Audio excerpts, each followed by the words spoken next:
Hoje eu trago para a nossa conversa um tema que num primeiro momento pode parecer muito específico dos psicólogos ou estudantes de psicologia ou já os psicólogos formados, mas não, é um tema que abraça mais gente. Por exemplo, aquelas pessoas que querem fazer psicoterapia e às vezes se sentem confusos no meio de tanta informação. O que eu trago para nós hoje? As especialidades e as abordagens do campo da psicologia.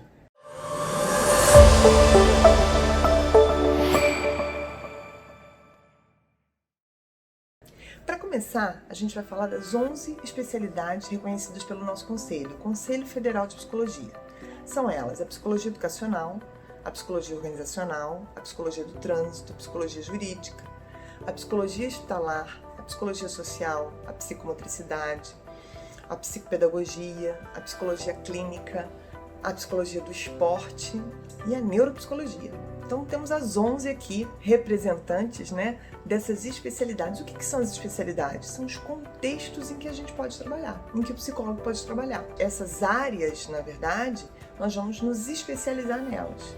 Então, o neuropsicólogo vai fazer uma especialização em neuropsicologia. O que normalmente a gente sugere? Que essas especializações elas sejam feitas em instituições reconhecidas pelo MEC. Por quê?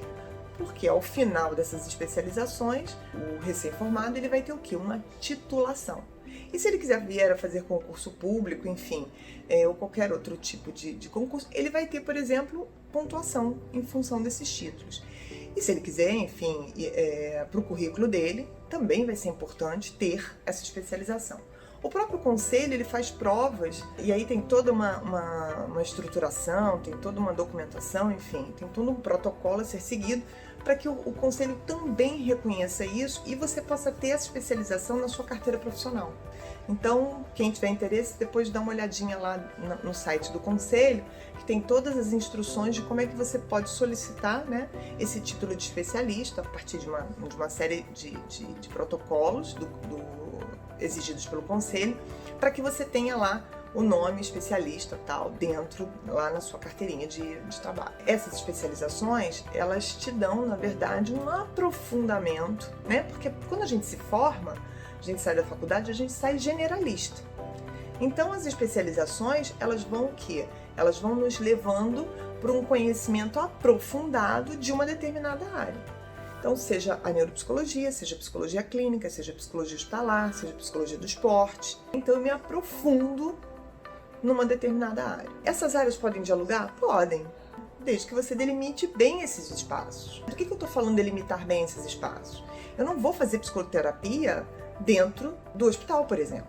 Ali não é lugar. Eu vou fazer um atendimento sim, mas vai ser um atendimento pontual, de acordo com as demandas hospitalares.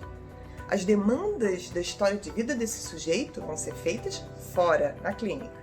Eu posso trabalhar em consultório e ser uma psicóloga organizacional. Eu não vou fazer psicoterapia no meu trabalho organizacional. Vou fazer um trabalho de psicólogo organizacional, que são outras demandas, são outras atividades. E lá no site do Conselho tem todas as explicações do que cada especialidade, o que tem de atividade, o que compete dentro de cada especialidade. Então, isso a gente tem que ter muito bem delimitado. O que vai em cada coisa, porque senão a gente acaba misturando. Eu posso aconselhar dentro da organização.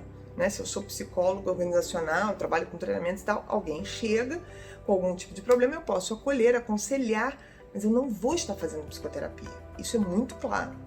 A gente precisa ter a responsabilidade de delimitar esses espaços. Então, quando a gente fala de especialidades, a gente está falando de um aprofundamento de um conhecimento dentro de uma área de atuação, ok?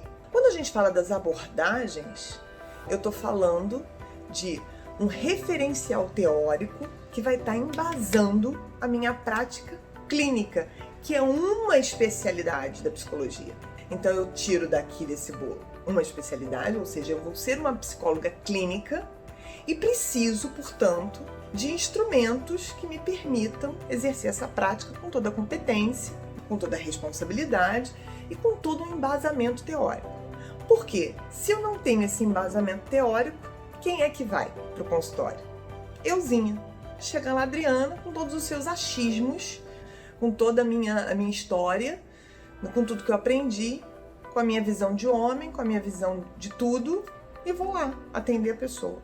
Então eu costumo dizer que se eu vou me tornar uma psicóloga clínica, eu preciso entender desse contexto clínico, de como é que ele funciona, como é que é essa dinâmica, e preciso ter sim uma formação. Qual será a minha abordagem? Grande dúvida. Quem está entrando na faculdade então fica muito na dúvida de como é que... eu vou escolher, tenha calma. Quem está começando, espera um pouquinho.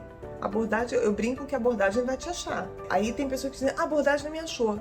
Mas você vai fazer psicologia clínica? Não, eu quero trabalhar com organizacional. Então a abordagem não precisa te achar. Outras coisas vão ter que te achar. As coisas que cabem, que fazem parte do contexto organizacional. Ok? Então, quando a gente está falando das abordagens, a gente está falando que cada uma dessas abordagens, o que elas me trazem? Elas me trazem uma visão de homem. Freud traz, para a gente entender, né, a psicanálise freudiana vai trazer o quê? Os conflitos internos, o entendimento do homem a partir desses seus conflitos intrapsíquicos, através do inconsciente, os sonhos. Então, tudo isso vai ser importante para que eu olhe.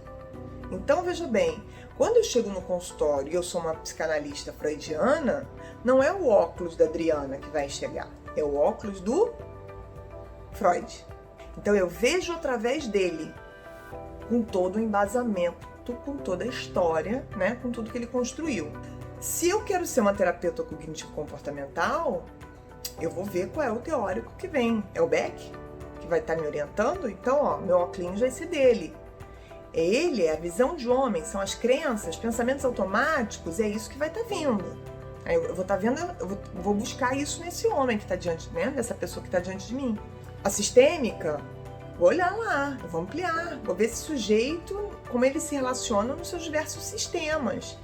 Então, por isso que é importante, às vezes as pessoas falam assim, eu vou fazer um pouquinho de cada coisa. Você vai fazer um caldeirão e não vai fazer nada. Essa sopa vai estragar. Não tenha dúvida. Por quê? Porque tem coisas que não cabem serem misturadas, né? Senão você vai criar um verdadeiro Frankenstein. Vai sair com um monte de pedaços que não vão dar em nada. Então, assim, cada um desses teóricos, eles olham de um lugar. Não dá para estar em todos os lugares ao mesmo tempo. Então, escolha um e se aprofunde. O que pode acontecer dentro desse percurso? Eu utilizar alguma técnica ou alguma atividade. Veja bem, isso é um outro pontinho. Eu vou utilizar alguma técnica que não seja incongruente com todo o meu campo teórico. Então, se tem, por exemplo, na TCC, uma determinada prática, né, uma determinada técnica, que não é incongruente com todo o referencial teórico sistêmico, eu posso estar utilizando a técnica, mas a minha visão não vai ser da TCC, vai ser da sistêmica. Minha visão de homem continua ali.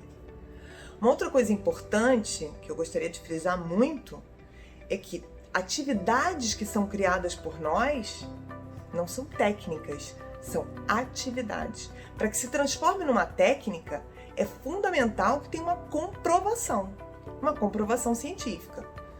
Eu preciso ter essa comprovação. Não é as coisas que eu vou criando e que dão certo na minha clínica, em que isso virou uma técnica. Então, a diferença entre técnica e atividade também precisa ficar muito clara, tá bom? Porque senão a gente vai começar a desmerecer a ciência. Então, a gente precisa ter essas coisas muito bem delimitadas, até para a gente valorizar a nossa profissão. Senão, a gente começa a banalizar toda a nossa história. Se a gente quer mudar coisas, eu acho muito legal, mas vamos fazer isso no campo da ciência.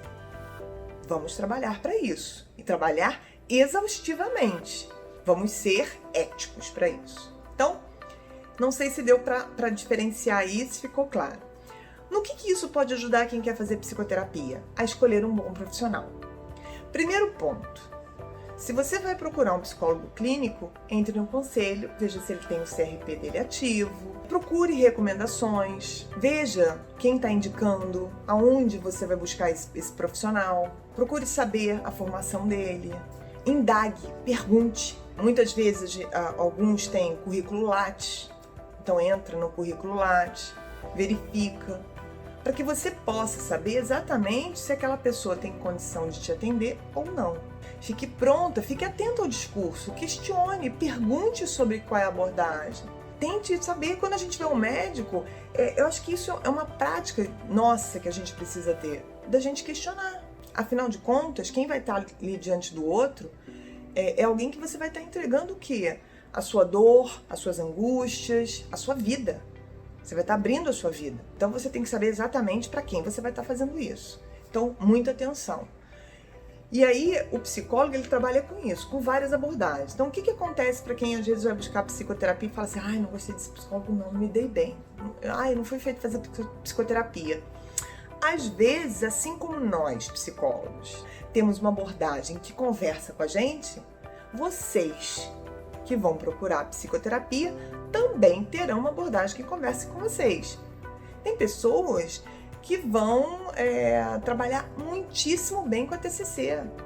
Outros vão trabalhar muitíssimo bem com a psicanálise, outros vão trabalhar muitíssimo bem. Enfim, por quê? Porque nós somos diferentes. E ainda bem que somos diferentes. Então nós também temos a nossa visão de mundo. Então vai ser um casamento. É o psicólogo que tem uma visão de mundo, trabalha com uma abordagem que combina com a visão dele de mundo e que vai casar com a minha. Olha que delícia. Aí dá certo. Agora, quando isso não acontece, eu não gosto. Mas isso não significa que seja ruim. Significa só que eu ainda não achei o lugar onde eu me encaixo. Então vale a pena você questionar, você conversar, para que você possa achar o melhor espaço para que você se sinta acolhido, né? E se sinta seguro para começar o seu processo psicoterápico. Muito cuidado quando você iniciar esse processo. Umas coisas que eu acabo ouvindo muito dentro da prática é: nossa, eu fui no psicólogo e ele falou mais do que eu. Não é para acontecer. Ali é você, o espaço é seu, não é do psicólogo. O espaço é seu, para que você fale, né? Para que ele vai fazer as intervenções, obviamente, né? Ele vai trabalhar. Mas você é o protagonista. Então é isso. Eu fico por aqui e a gente mandem perguntas, a gente vai conversando sobre isso. Eu adoro falar disso, eu adoro falar de psicologia.